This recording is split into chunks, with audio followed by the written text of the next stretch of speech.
I am so glad that Manchester City got through last night. Me too. I'm even more glad that Atletico Madrid went out. Because we know all about the dark arts. Sure. We know all about Diego Simeone. Yeah. That character Savic last night lost the plot. His behaviour was disgraceful.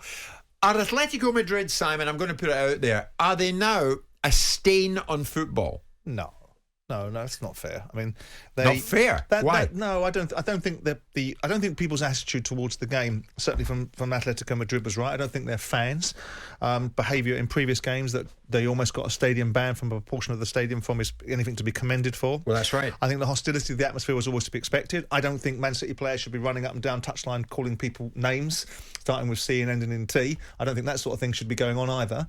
But the bottom line is that it's unacceptable behaviour, but I don't think they're a stain on football. They can't compete with Man City. If you look at the two legs, they couldn't compete. This is like, you could say this was a stain, but this is like Mike Tyson fighting Evander Holyfield. Couldn't compete with him, so had to get himself out of the ring by biting his ear. Now, that is a stain. This team couldn't compete with Man City because Man City, over two legs, did a job on them, and a very different job than you would normally associate with Manchester City, which is to be able to play them off the pitch. They were resolute, solid, showed a different side of their team, and in two games, Atletico Madrid couldn't score a goal and summoned up about two shots. I know, Simon, everything you're saying there is absolutely on the money. You're spot on, but Atletico being Atletico, we saw last night headbutts, red cards, the pulling of Jack Grealish's hair, Foden getting dragged back onto the field of play when he was lying just off it, a tunnel brawl, the police entered the fray. It's out. There's Dave Brown, one of many messages. Jim, I watched everything that went on last night in the game. It's an absolute disgrace to the game. Personally, I think they should be thrown out of the Champions League next season if they qualify for it. Kick them out. I think Dave's right. They're a stain in the game. They try to get away with so much that others wouldn't even attempt to try and get away with. I think we are elevating it to a stain on the game. It's poor performances, it's poor outlooks from individual players, it's a hostile environment. You know, there is a strange attitude with Simeone clapping with the crowd at the end of the game, seemingly being out of sorts and out of touch with the reality of it all. But the bottom line is that Atletico Madrid are La Liga champions. They're in the Champions League quarterfinals. They're a decent side. They perhaps didn't do themselves justice in the manner in which they operated, but to turn around and say we should be booting them out, there should be perhaps consequence, and I'm sure that they will be, and the consequences should be whatever they are.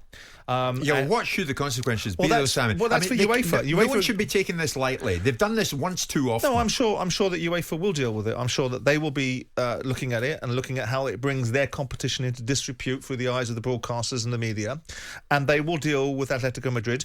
You've got situations where Atletico Madrid, and we talk about our fans in this country, they've got their problems over there too. Here's an example of it. Their fans being banned for doing Nazi salutes, allegedly. And then the Court of Arbitration of Sport getting involved to allow them to have the fans back in the stadium because of what might happen outside of the stadium and the short notice of the ban. And all of these things tell you that there's not an ideal scenario. Absolutely. It's not an ideal scenario. Not strong enough. And they need to deal with it. They need to be made aware of the consequences of their behaviour. Stuff going on in tunnels, well, that's been going on for years. Stuff going on behind the scenes. The fact that cameras are in there now, you can see more of it, probably elevates it to what it was before. And of course, by our societal standards now, people getting involved in instances on the pitch, handbags, people calling one another's name, people pulling one another's hair. I mean, we're talking about grown men here. Pull someone's hair. So what? Let me just suggest, I know you say so what, but if you're to say to anybody, what European club was involved last night in a story of headbutts, in a story of hair pulling, in a tunnel brawl, what team? Have a wild guess. What club was involved? No matter what you say, Simon, most people say, "Bet it was Atletico Madrid," and then you can you'd be right. Can turn around and say that in the World Cup final, the world's greatest player at the time headbutted someone because he was provoked. I mean, there are instances and flashpoints where bad behaviour comes into pass. I agree. I just think we've got to keep it balanced between let the authorities consequence these teams, let them remind them of their obligations. There will always be, if you've got competitive spirits, if you've got high octane environments, there will always be an overspill.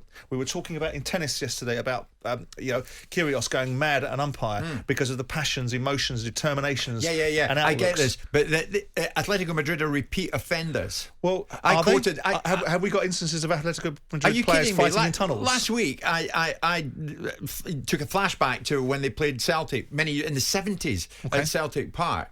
And 3 of them were sent off. And they kicked Jimmy Johnson up and down the touchline. And back in the day, we had teams and clubs that could do similar things as well. So it is a football issue. It's not just an Atletico Madrid issue. There are certain football clubs and certain teams at certain times in their lives that behave in a certain way. We had dreadful things with Leeds 30 years ago, or 25 years ago, with their fans, tragically getting involved in circumstances where people lost their lives. We've had dreadful situations inside football stadiums that have resulted in English teams getting banned.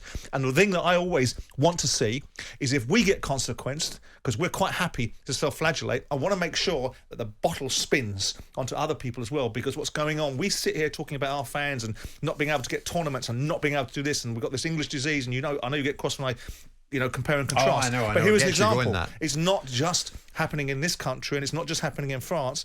Football does behave in a certain way, and it's important, to go to your point, that the players understand that the reality of their behaviour reflects backwards onto how the fans behave at some times. Yeah. But we've also got to get context. We've now got cameras inside tunnels. All of this has been going on for years. If Jack Grealish was running up and down the touchline calling people names a few years ago, do it something like Duncan Ferguson. He'd have pulled his head off, not his hair. Oh, no. Not bent his Alice band around his head. Yeah. Am I a lone voice in this? I mean, I do think, I know where you're coming from, Simon, but I just think, no, Atletico Madrid, because they are repeat offenders, it goes on too often with them, and someone's got to bring them to book for it, because at the end of the day, honestly, in these days, and you talk about the tunnel these days, Simon, at the Etihad, fans these days can pay top dollar to watch City line up through the glass to watch your team go out. In the tunnel last night, sure, cameras were in there, and it was like a fight in the street outside at London Bridge. We had Arsenal players throwing pizzas at the manager.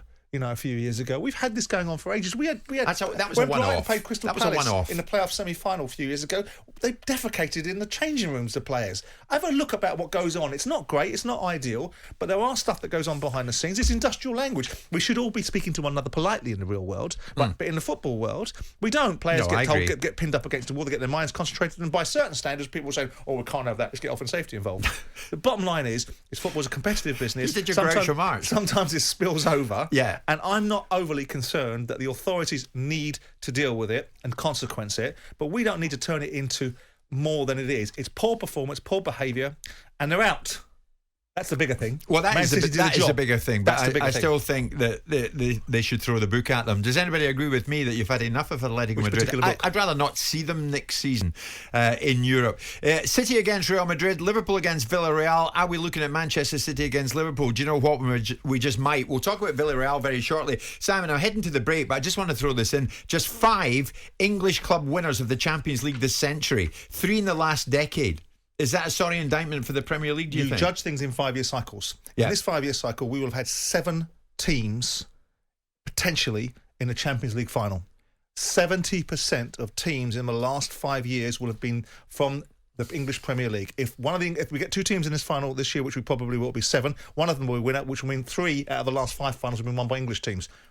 Where's the problem? You do things in 5-year cycles. That's how you look at football. Football turns in 5-year cycles.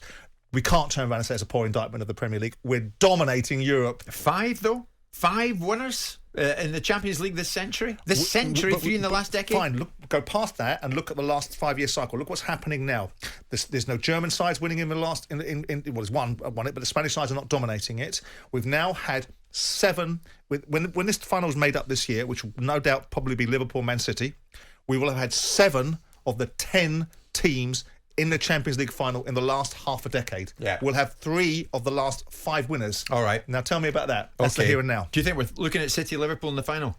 Absolutely. Go on. Somebody told me out there you'd a couple of gin and tonics too many last night. Is that right? Indeed. And look at you. Sheepish boy. Jim White and Simon Jordan. Monday to Friday mornings from 10 on AM, on DAB, via the talkSPORT app and on your smart speaker. talkSPORT.